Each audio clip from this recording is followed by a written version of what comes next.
Épître aux Hébreux chapitre 9. La première alliance avait aussi des ordonnances relatives au culte, et le sanctuaire terrestre. Un tabernacle fut, en effet, construit. Dans la partie antérieure, appelée le lieu saint, était le chandelier, la table et les pains de proposition. Derrière le second voile se trouvait la partie du tabernacle appelée le Saint des Saints, renfermant l'autel d'or pour les parfums, et l'arche de l'alliance, entièrement recouverte d'or. Il y avait dans l'arche un vase d'or contenant la manne, la verge d'Aaron, qui avait fleuri, et les tables de l'alliance. Au-dessus de l'arche étaient les chérubins de la gloire couvrant de leur ombre le propitiatoire. Ce n'est pas le moment de parler en détail là-dessus. Or, ces choses étant ainsi disposées, les sacrificateurs qui font le service entrent en tout temps dans la première partie du tabernacle. Et dans la seconde le souverain sacrificateur seul entre une fois par an, non sans y porter du sang qu'il offre pour lui-même et pour les péchés du peuple. Le Saint-Esprit montrait par là que le chemin du lieu très saint n'était pas encore ouvert tant que le premier tabernacle subsistait. C'est une figure pour le temps actuel, où l'on présente des offrandes et des sacrifices qui ne peuvent rendre parfait sous le rapport de la conscience celui qui rend ce culte. Et qui, avec les aliments, les boissons et les diverses ablutions, étaient des ordonnances charnelles imposées seulement jusqu'à une époque de réformation. Mais Christ est venu comme souverain sacrificateur des biens à venir, il a traversé le tabernacle plus grand et plus parfait, qui n'est pas construit de main d'homme, c'est-à-dire, qui n'est pas de cette création.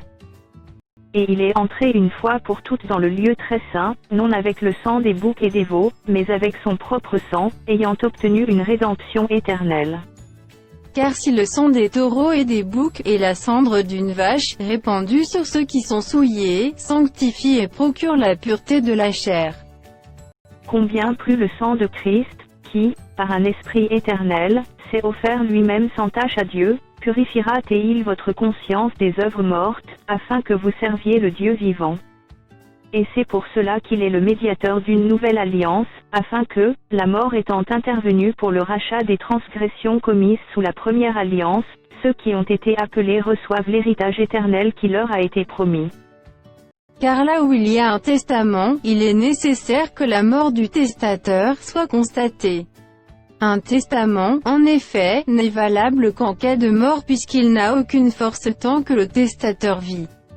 Voilà pourquoi c'est avec du sang que même la première alliance fut inaugurée. Moïse, après avoir prononcé devant tout le peuple tous les commandements de la loi, prit le sang des veaux et des boucs, avec de l'eau, de la laine écarlate, et de l'hysope, et il fit l'aspersion sur le livre lui-même et sur tout le peuple. En disant, ceci est le sang de l'alliance que Dieu a ordonné pour vous. Il fit pareillement l'aspersion avec le sang sur le tabernacle et sur tous les ustensiles du culte. Et presque tout, d'après la loi, est purifié avec du sang, et sans effusion de sang il n'y a pas de pardon.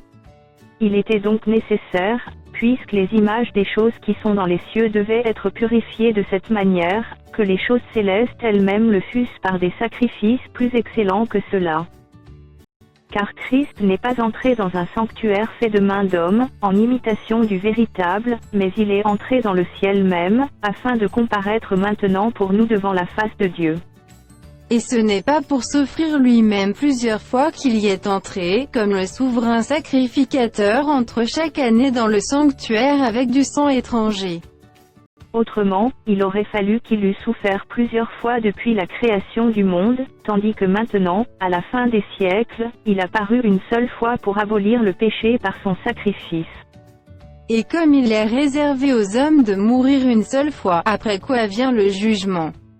De même Christ, qui s'est offert une seule fois pour porter les péchés de plusieurs, apparaîtra sans péché une seconde fois à ceux qui l'attendent pour leur salut.